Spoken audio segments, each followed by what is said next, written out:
Thanks for joining us this week on the show.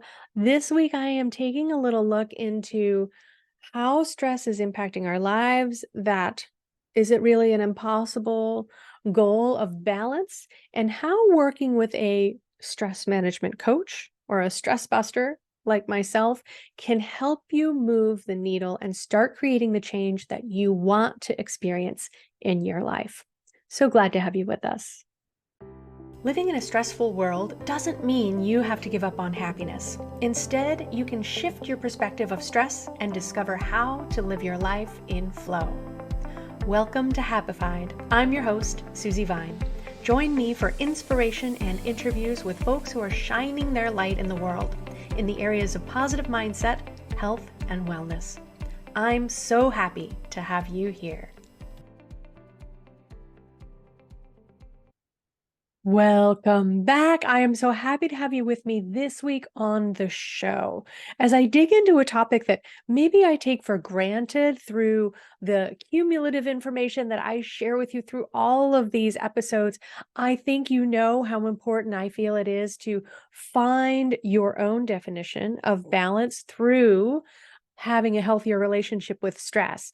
But let's take a look today at how we can resolve stress and how it can be helpful to be working with a guide, a mentor, perhaps a certified stress management coach like myself, although I tend to prefer the name Stress Buster, and how that guide can help you make real change that supports you now and long into the future. So let's take a look at the scope of stress in your life, in our Western lifestyle, how it adds up to impact us, and how having the support of a coach or a mentor can help you really move the needle and live the way that you want to, with resilience, with energy, with more happiness, and a healthier relationship with stress. Because I can assure you, it is possible if you choose to call it down for yourself. So let's take a look briefly at the size and scope of stress, how it affects us. A lot of people recognize stress as practically ubiquitous. You might consider, like I myself have been guilty of saying, that work is a four-letter word. Right? We expect that work is going to bring stress into our life and that managing that is going to be difficult. Who has time on top of all the other obligations and commitments that we already have to ourselves and the people that we love and the communities that we want to be engaged in? What if by taking a little time, a little effort, we can turn the tables, we can flip the script on stress, and the ripple effect of that not only benefits you and your family, but reaching out through your community, through generations. I believe that we can shift this perception of being relegated to stress, of being subject to these difficulties, this stressful lifestyle that we have found ourselves placed in, that we have been brought up within, and that we seem to be caught in perpetuating. So let's take a look at this. First, you're probably familiar with some of the physical impacts of lasting stress. And let's just define some things right now in terms of what is stress. Stress can be acute. We always call back on that origin story, the tiger hiding in the bush. That is an acute situation of stress. Something happens, an incident triggers a stress response in your body. That is an acute stressor. And chronic stress is the cumulative effect of stressors, of incidents in your life that cause you stress, so that again and again, we are triggering our stress response and we are not fully finding that opportunity to rest and recover. So chronic stress has been directly correlated with heart disease, with high blood pressure, heart attack, with strokes, with diabetes, and even correlated with some types of cancer. So we can't ignore anymore as we have become more intimately aware over these last few years at the shocking rates of these chronic diseases in our population. How many of these diseases can arise, most often do arise, from stress? And that could be physical stress, such as the home that we live in, the things that we do with our body or don't do with our body, getting exercise, subjecting ourselves to physical harm, physical stress, as well as emotional stress, that kind of stress that we feel at work with performance anxiety, with unrealistic expectations, with not having or maintaining healthy boundaries. These are some things that can contribute to emotional stress, and then environmental stress, which is very closely related to that physical stress. Our environment can impact our physical well-being as well as our emotional well-being. All of these aspects are very closely intertwined, and that's why I call my business 3x less stress, as in those three aspects that we need to take a look at how we can resolve and fine-tune so that we can have the healthiest possible relationship with stress in our lives. So beyond those chronic diseases, in the more short term, we notice that stress inhibits our immune response. So it can be contributing to autoimmune disease, but it can make us more susceptible to coming down with the common cold, the flu, the viruses that we need to be aware of and keep our bodies healthy so that we can resist. Pharmaceutical prescriptions are reaching new levels. Tranquilizers, antidepressants, anti-anxiety medications account for 1/4 of all prescriptions in the US every year. 1/4 of all the medications that are prescribed and used by our American population are used to find relief from some of these emotional and mental symptoms of stress that we feel. In addition to the medication of stress, through working with a doctor or practitioner that we hope is listening and really understanding the scope of your problem, stress also contributes to habits that we have picked up to numb out, to dull the pain, to find a way to check out at the end of the workday because we can't find a way to unplug from stress without creating a healthier relationship with it. So some of these numbing behaviors are very familiar to you, I'm sure.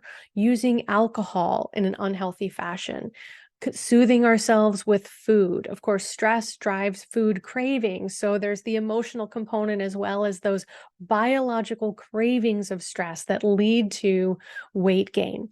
Drug addiction, cigarette addiction, other harmful behaviors that we use to try to numb out because we don't know how to disengage from that stress impact, that stress response in our bodies.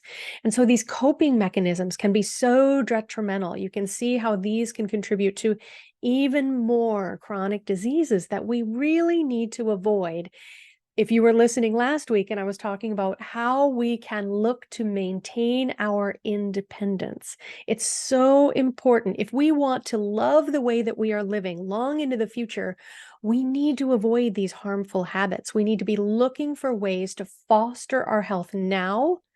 It's not going to get any better than this. It's not going to get any easier than this. So how can we start doing the things now that we know we need to do so that we can enjoy maximum longevity and resilience and vitality throughout our lives? A couple more numbers for you before we dig into some more juicy stuff. It is found in some research, the National Health Interview Survey, that 54% of Americans are concerned about the level of stress in their everyday lives. More than half of us are tuned in to this problem, not just numbing out, but concerned about how this stress is impacting us. 75% of our general population experiences at least some stress every 2 weeks. And so that's what they can self-report. 62% of us say work has a significant impact on our stress levels. So we blame work for contributing to it, but it can come up in family lives, according to our physical health, through any number of other impacts. But we like to blame work, and sometimes those dysfunctional work relationships can really be the source of a lot of emotional discomfort that leads to these physical issues that can be much more alarming. It's reported that workmen's compensation claims for mental stress in California have risen between 200 and 700%, have gone up 2 to 7 times from the 1980s into the 2000s, over the last 40 years. All other causes of workman's comp claims have remained stable or declined. Only this mental stress has risen at this kind of rate. Granted, we've gotten much more aware of it. We're starting to speak up about our mental health issues and needs. But the fact that we can file these claims, we can track these to the workplace environments. This is really shocking data. 73% of Americans say that money is a number one factor impacting our stress level. We show up to these jobs that we might have trouble dealing with because we feel we need to make the money, right? That financial stress is something that can chase us around the clock. And increasing numbers of our children, teenagers, and college students report feeling the impacts of stress, especially in this more remote learning style, as social connection has faltered and we've come into this age of isolation, of individualism behind screens, connecting through these social media filters. There is not only bad news about stress, however. We tend to put stress in that harmful category. And there are two ways to look at stress. As found in research, we see that people tend to see stress as debilitating, and I've certainly given you plenty of information to make you worry about it, or we can see stress as beneficial. And what really matters is that we can see both sides of the spectrum. I am a dancing in the middle of the spectrum girl. My husband is the all or nothing, on or off ends of the spectrum, the polarity guy in our relationship, whereas I see how it all comes together. And so while, yes, the impacts of stress can be harmful to us, at the same time, we can foster a healthier relationship with stress, because stress, that helpful kind of stress that we experience, helps us to learn and grow and evolve, helps us to create goals and pursue them so that we can move forward in our lives. Having a healthy relationship with stress helps you to perform better, helps you to be more open to feedback from peers, supervisors, so that you can improve your skills and boost your self-confidence. Because as you know that you are growing and you can see that you are improving, you gain this confidence that you can grow and learn and evolve and come to be a more capable person. Also, in that same area in which we can choose to find the benefits of stress, having that healthy relationship with stress, we can also choose to foster more positivity in our lives.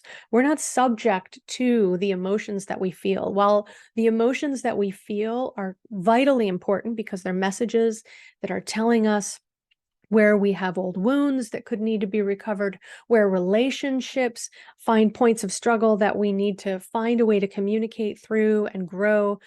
In cultivating more positive emotions, recognizing and appreciating the positivity in our lives so that we can come back to that feeling more often, also helps us in profound ways. Positive people have less stress, right? Have less impact of stress in their lives caused by the stressors that find all of us. They also have more energy, better social relationships. They're more likely to receive a promotion at work. They're 3 times more creative and 10 times more engaged in their work, in their relationships, in the lives that they're choosing to live.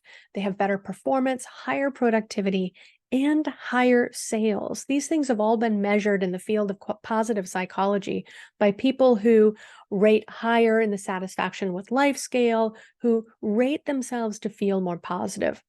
And we're going to take a look as I go on at how we can start to get a little more objective about some things that feel fairly subjective, right? Like understanding who's more positive than someone else can feel fairly subjective. It's all in the retelling. But with some of these assessments and scales, we can rate and find a way to be more objective and evaluate where you are and get a look at where you would like to go, and then measure your progress along the way as you're working to enhance and transform your relationship with stress and cultivate more positivity in your life.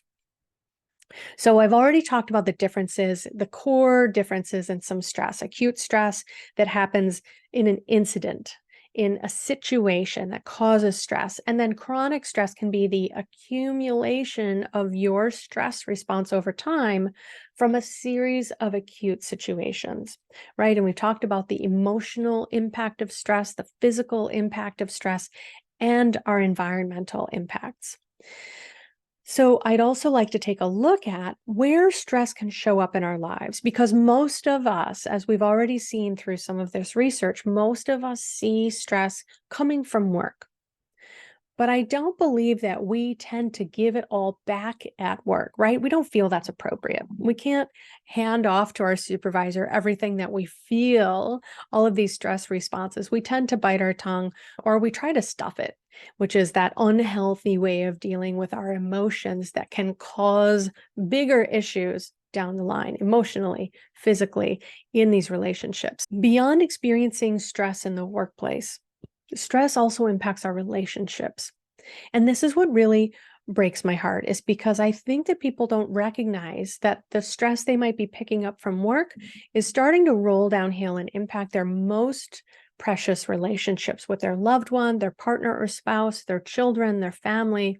Because when we're in a place of safety, that's where we tend to let the facade drop. We tend to let what's really on our mind come out. And that frustration is usually not directly related to the person who's receiving it, right? That frustration has been bubbling up through the course of the day, through the course of the week, through the course of months at work of not feeling heard, or frustrations with getting projects completed or redefined, and all of those things that can come up. Where we tend to let it land is in our relationships, right? In our personal relationships, or even with coworkers, or letting resentments grow with supervisors. Those work relationships also can suffer as a result of stress. And in personal growth, because we won't say across the board, not everyone wakes up in the morning and says, how can I do better today? What can I do to make myself a better person? But I think a lot of us do, right? I think a lot of us feel it's really important to make a difference in someone's life, to feel like we're making an impact in the world, to leave a mark, right? It builds our worthiness. We recognize we can create change, we can have an impact.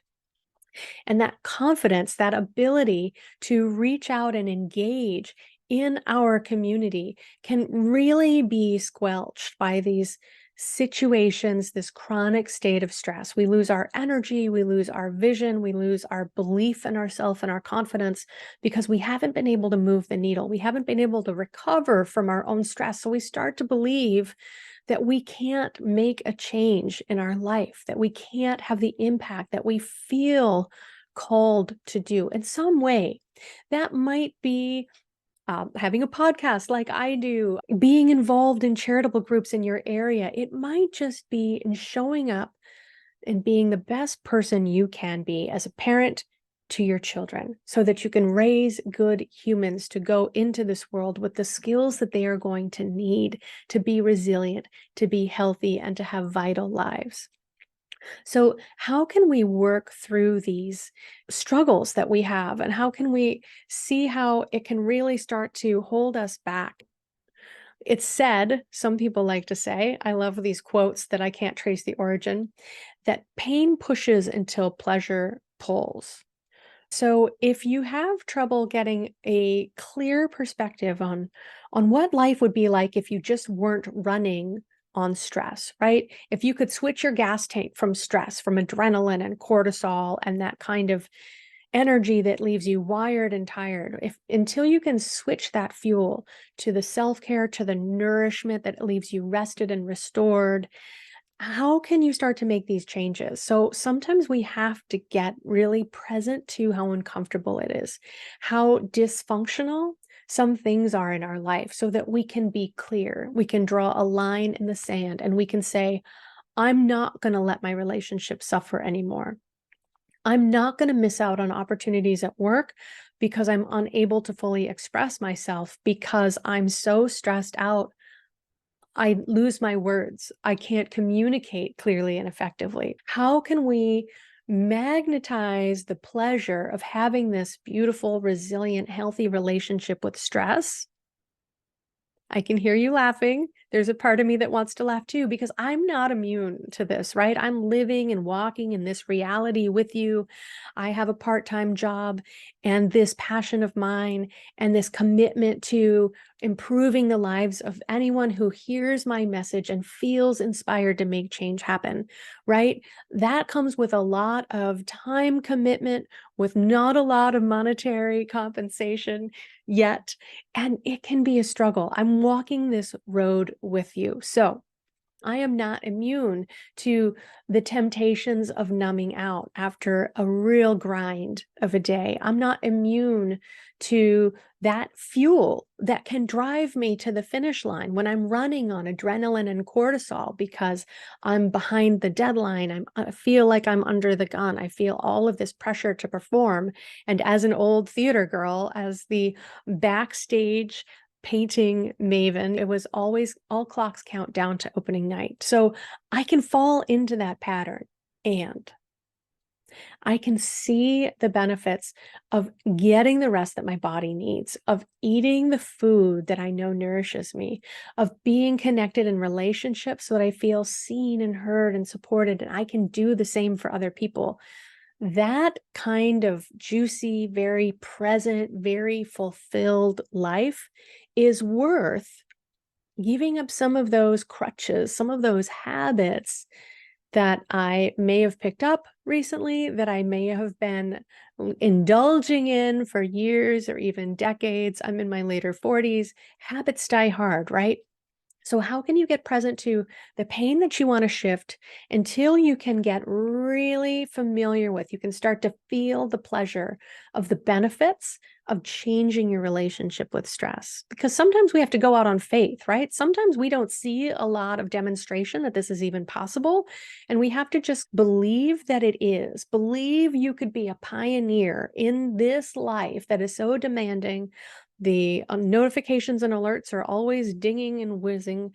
And how can you be one to stand against that tide, to be an example in your own clarity and contentment and success, to inspire other people to say, yeah, let's take a step in a new direction. Let's start to flip the script on stress. Let's start to look a little more deeply at what we deserve to feel and enjoy in our lives. So why would you need a tour guide? Why work with a coach? A stress transformation coach is the number that I prefer. A stress buster, mentor, in any number of fashions. There are so many coaches available: a health coach, a success coach, an entrepreneur's coach. Wherever your priorities lie, I think it's going to be a safe bet that the person who you're working with, your mentor, is also going to be working with you on your reactions to stress, because stress comes up in all aspects of life, right? So I, as a certified stress management coach, I help people take a look at where stress is coming in their lives, where the biggest problem is, so we can start to really take a bite out of that. We can start to make change happen, to support more room, more capacity for change and growth, because we're taking the needle down, we're turning down the volume on stress. And as another unknown wise person says, I can't read the label when I'm inside the jar. So working with someone who has the tools to help you up-level your lifestyle habits, to help you start to question your reactions to stress and start to be more considered in your responses, working with somebody who can have that perspective to say, this pattern that you're caught up in right now, could it come from this? Or could you be calling back on this experience? Or could this experience be holding you back from making a shift right now, from finding the transformation that you're looking for? Having someone that you can connect with whom you feel heard and seen, so that you can be honest and at times vulnerable, is going to help you follow the journey that you are committing to. And it might be for a season, it might be for a year, it might be a long-lasting relationships. I've worked with people in all manner and scope through singular calls, through a couple of months, over the course of a year, and even longer. And you can see the change happen, right? That's really the beauty of it, is being able to work with somebody over a longer period of time and see that their reactions have changed, see that their triggers have dialed down. They're not as on edge, they're not as easily reactive to situations. They really get to start to integrate the person that they desire to be. They start to live that more fully as you get to keep coming back to it and talk with someone. Why am I getting stuck here? Why is this getting under my skin? Why is that old trigger not getting to me now, but now this thing that never used to bother me is, right? And how do we continue walking the path that we've chosen for ourselves when we're surrounded by other people who are not making the same choices? That impact of our social group, of the social model that we are caught up within, ultimately and over time, I hope you see that you have the power to change that and to be an influence to other people. You can be the pebble that creates the ripples in the pond. But starting out, it feels like you're swimming against the tide. It feels like you're one in a school of fishes that are swimming the other way. So having somebody who understands your vision and can keep pulling you back to it and remind you why the extra effort, the habit change right now is so worth it, can help you stay the course, keep moving towards the destination that you're calling down for yourself. So working with someone, a coach, can help you not only stay accountable, but can also help you refine the process. You can read books, and there are countless books now on happiness, on stress, but how do you know what works for you and what doesn't? So refining the process instead of tackling an entire program, a curriculum, and thinking all of this is necessary, how do you know what's most important, what's most relevant for you? When to let go of something that isn't working or bringing you the return that you want to be seeing from it. So that refining the process is something that's invaluable in working with a mentor or a guide through your journey, as well as that support. Sometimes you just need a cheerleader. Sometimes you just need someone to remind you that you're doing so much better. You're doing so much more for yourself than you have before, because we can't see it. Again, right? We're in the jar. We're trying to make the change happen. We tend to measure our shortfalls, our shortcomings. And sometimes you need someone to say, but just last month, we were struggling with this, and now this is easy for you.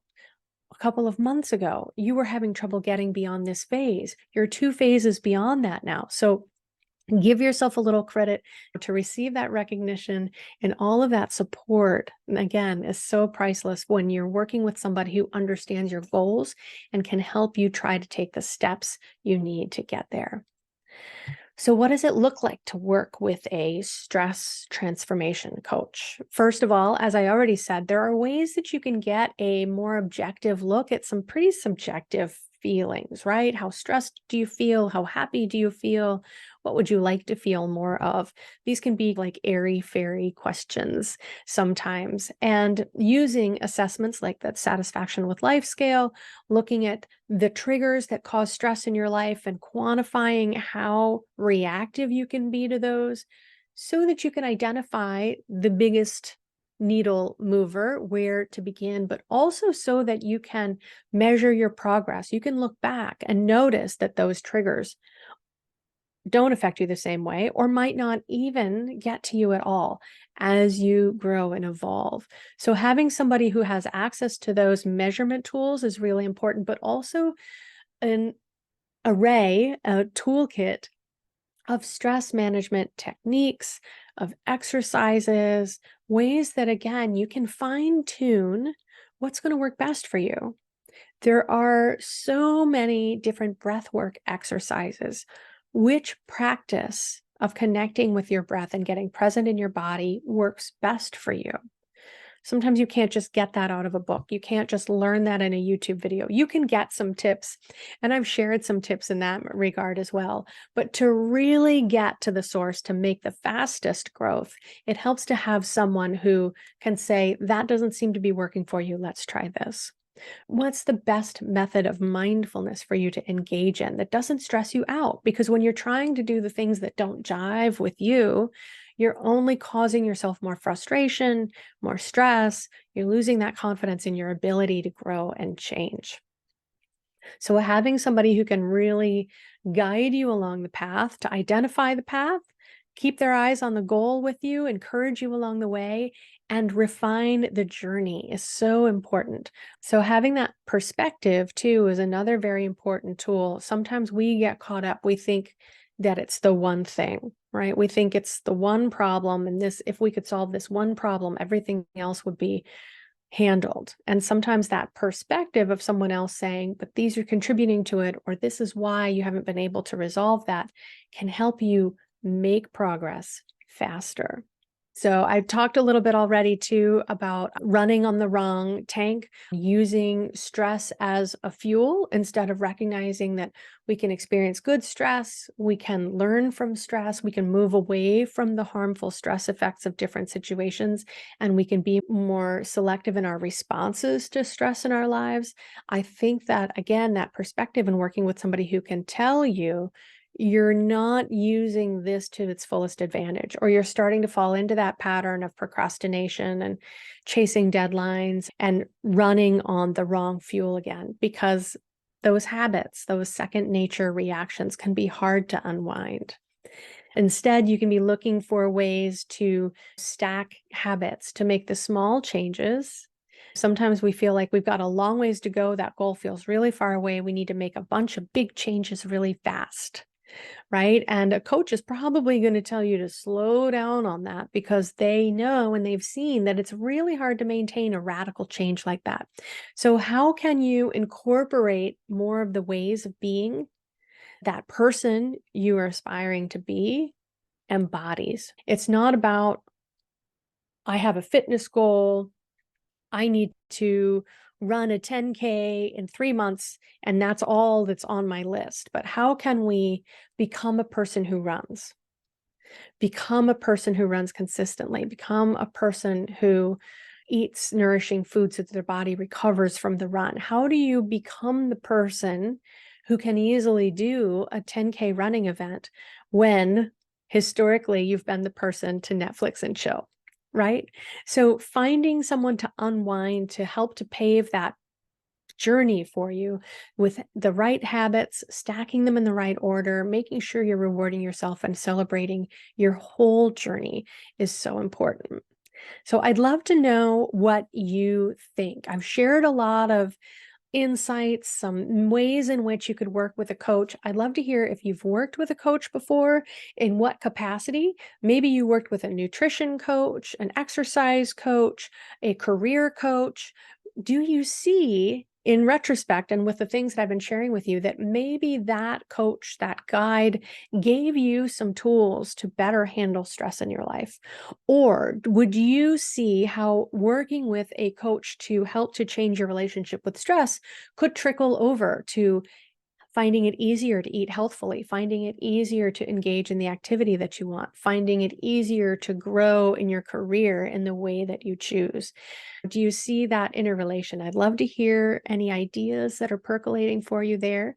I, of course, would love to support you in your journey to having the healthiest possible relationship with stress, to feeling more positive more often. On Happified Life, the podcast website, in the top corner, you'll see a book a call button.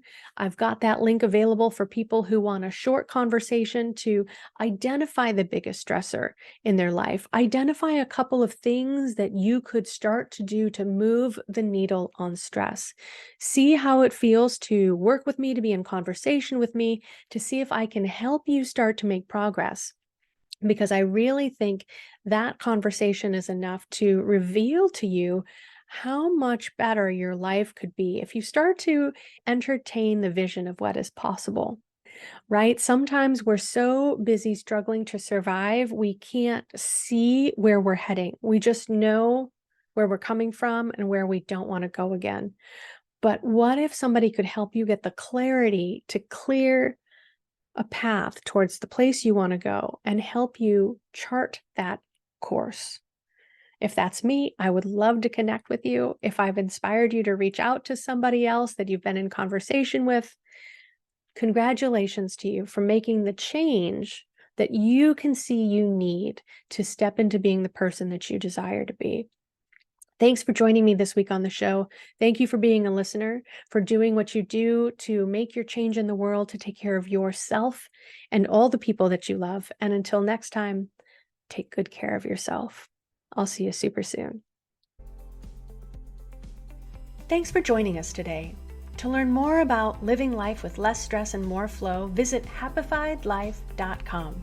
Subscribe on your favorite player to catch the next episode as soon as it's out. Sharing really is caring, so please rate and review the show while you're there. And if you know someone else who would love it, please pass it along.